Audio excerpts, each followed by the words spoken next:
Good evening, Bahamas. Coming up tonight on our news. Former Cabinet Minister Teresa Moxie-Ingram found dead in her Yamaka Road home this morning.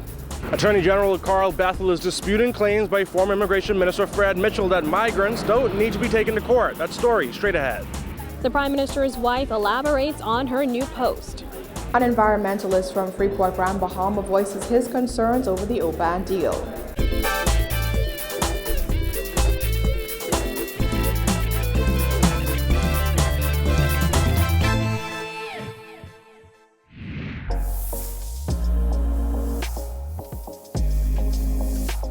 Our news is brought to you by Alive. Welcome to our news and thanks for joining us. I'm Christina Dragovich. Topping news tonight, Peter Krieger is out as non-executive chair of Oban Energies following the revelation that he signed company president Satpal Dunna's name during the February 19th heads of agreement signing between government and Oban for an oil refinery project on Grand Bahama. Prime Minister Dr. Hubert Minnis revealing today that Krieger resigned 3 weeks ago. Minnis also revealed that the actual document tabled in Parliament was signed by Dunna 9 days before the televised heads of agreement signing. This as Minnis admitted his government made many missteps in the Oban deal fiasco. Vonique Toot reports. Though he initially defended his government's decision to sign a heads of agreement with Oban Energies and insisted that officials had done their due diligence, Prime Minister Dr. Hubert Minnis admitted today that the Minnis administration made a number of missteps on the $5.5 billion oil refinery project, which has been embroiled in controversy in recent weeks.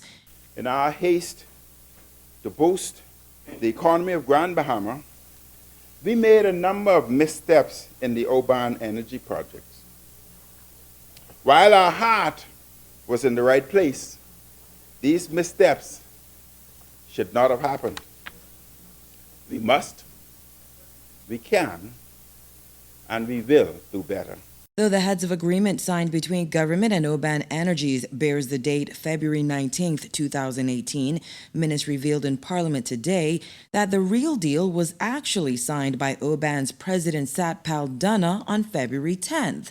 However, he said the date on that document was changed to conform with the date of what has now been revealed to be a ceremonial signing. The controversial document has been called a black eye on the Minnis administration after it was revealed that Oban's non-executive chair, Peter Krieger, has quite the checkered past and signed Dunna's name during a televised press conference. Minnis says Krieger has since resigned. It is unfortunate that at the ceremonial signing, Mr. Peter Krieger wrote the name of Satpal Dunna, whose name was printed under the signature line in the space provided for the signature of Mr. Dunna. He should have noted that he was signing on behalf of Mr. Dunna, that effective the 1st of March 2018, Mr. Krieger has resigned from the company. The heads of agreement that Krieger signed with government officials was not the document Minnis says he tabled in the House of Assembly. Minnis claims the real document was signed by Dunna 9 days earlier. Mr. Satpal Dunna, president of Oban Energies, LLC, arrived in the Bahamas on the 6th of February with the expectation to sign the heads of agreement on the 7th of February 2017. The document was not ready for signature, so he remained in the Bahamas until the 10th of February, at which time he signed the agreement. Minnis says the government then arranged for a ceremonial signing on February 19th. We accept that we should have clearly indicated on the 19th of February 2018 that it was a ceremonial signing. Though he admitted his government made missteps, Minnis also pointed the finger at the former Christie administration, which he says agreed to the Oban deal in principle back in 2016. The last Ingram administration also agreed to a deal in principle back in 2009, but neither administration ever signed a heads of agreement for the oil refinery project. However, Minnis insisted that in 2016, then Grand Bahama Minister Michael Darville visited the proposed Oban site with Krieger. The video was released by the Free National Movement. One of them visited the site in Grand Bahama, which the nation can see on a video press. There's obviously no groundwater. We've got the old Dr. Count studies, the land resources. That's done deal. However, opposition leader Philip Davis urged Minnis to give the full facts. The PLP never signed a heads of agreement, and he ought to at least indicate that the approval that was given in November 2016 was subject. Take responsibility for his error in this matter. Environmentalists have outright rejected the project because of its location and questioned the lock-in clause, which prevents government from canceling the project if an environmental impact assessment reveals potential damage to the environment. Minnis said government will conduct a more comprehensive review going forward. Reporting for our News, I'm Vonique Toot. And tributes pouring in for the late Teresa Moxie-Ingram, a mother, wife, and political giant who passed away at her Yamacraw Road home this morning. Kyle Joaquin was there and tells us more. Here along Yamacraw Road is usually pretty quiet, but there was a lot of commotion here this morning as police were called to the home of former cabinet minister Teresa Moxie-Ingram. As news spread of Moxie-Ingram's death, family members and friends began arriving at her Eastern New Providence home to say farewell. She had reportedly been found unresponsive around 10 a.m. by police. Police at her home called it a sudden death. Moments later, her body would be wheeled into a hearse. Despite her many contributions, my sister was very much low-keyed in that she didn't like too much fanfare, and she just wanted to get the job done, you know, and so I think she would want to be remembered for the contributions that she would have made. Dr. Bridget Rolls struggled to remain strong as her sister's body was taken away. Terry, as she was affectionately called, was a giant in the political arena, having served as the minister responsible for transport, labor, immigration, and social services. Moxie-Ingram was one of 3 women named to the first Ingram administration in 1992. Former Prime Minister Hubert Ingram said he was shocked to learn of her passing and said she must be listed among the pioneers of women in frontline politics in the Bahamas. He said in government, she was a strong advocate for the rights of women, a vigorous and unyielding supporter of the rights of children. F&M Chairman Carl Culmer the first to release a statement on her passing, saying she served as a meritorious council member of the F&M and most recently served as chairman of the National Training Agency. NTA Director Gladwell McDonald said she was just beginning to get settled into her new role at the training agency. Since we got there, we've been working on a number of initiatives that she's been an integral part of, and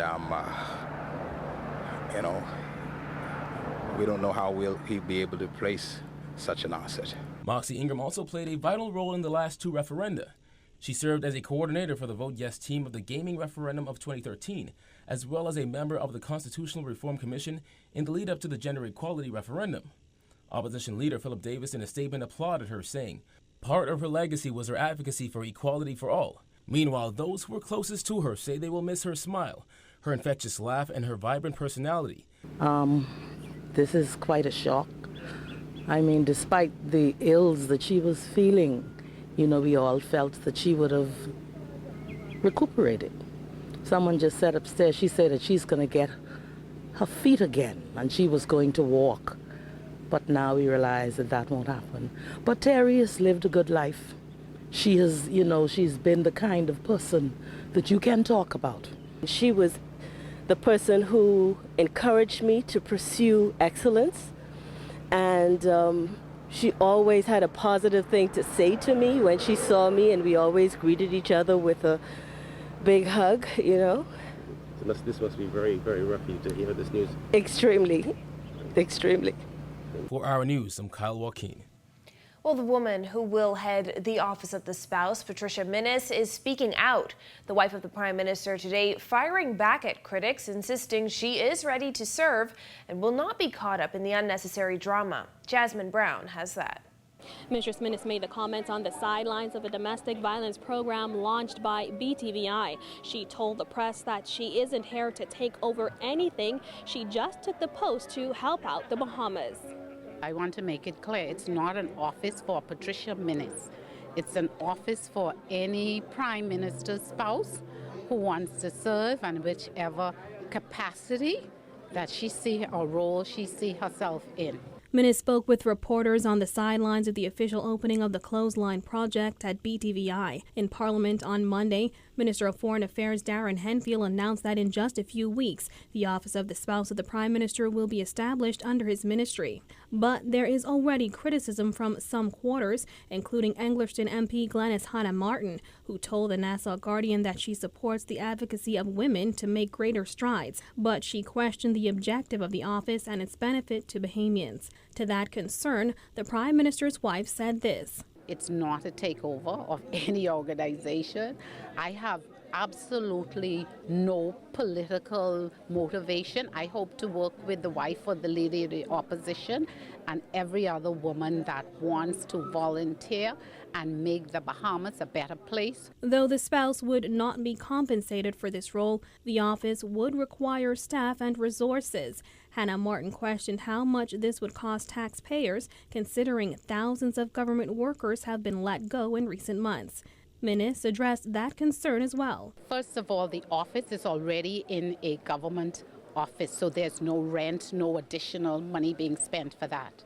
The administrator also will come out of somebody who's already hired by government. So there will be, I guess, a little budget. She also had this message for critics. Those who are criticizing, take time with the negatively, come to the office and let's get some work done. When pressed on how much would be budgeted for the office, Minnis said $10,000 a year. As for the scrutiny that comes with being a public figure, Minnis says she is prepared to take on whatever comes her way. I am more than ready to take on what comes with it.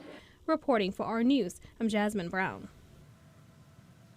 Well, Minister of Education Jeffrey Lloyd is hitting back at former PLP MP Michael Darville, who called his comments toward those contract workers who could be fired callous. Our Jillian Gray has the details. Education Minister Jeffrey Lloyd defending comments he made last week that 200 contract workers would be disciplined or even terminated because of their lackadaisical attitude. I hope that the Progressive Liberal Party, in the person of Dr. Michael Darville, does not wish to leave an impression in the minds of our Bahamian people that that party, this great, wonderful Progressive Liberal Party, endorses this kind of condition that we have found in many of these contract workers.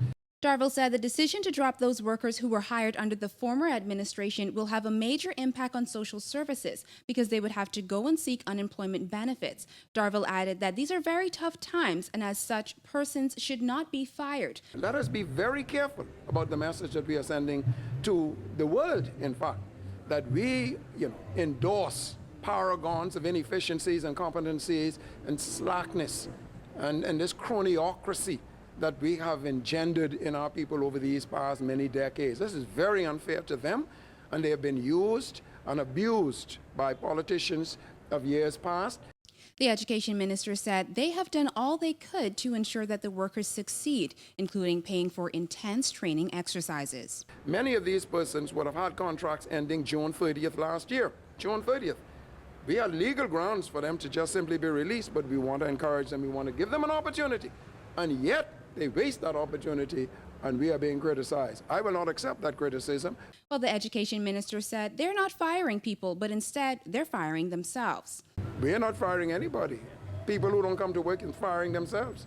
People who don't come to work are dismissing themselves. We're not firing anybody. And I said once again, these folks, their contract ended June 30th last year. If we wanted to be, unfair, if you want to call it that, we would have allowed them to go home at June 30th, but they're still working. In fact, those who haven't come to work are still working and still being paid. And I've got instances of folks who got other jobs. What are we supposed to do? Lloyd said last week that they decided to keep on 400 of those contract workers for the excellent work they have done. However, 200 workers are being reviewed and could face disciplinary action. Reporting for Our News, I'm Jillian Gray. Still to come on our news, environmental groups on Grand Bahama question the Oban deal. That and more when our news returns.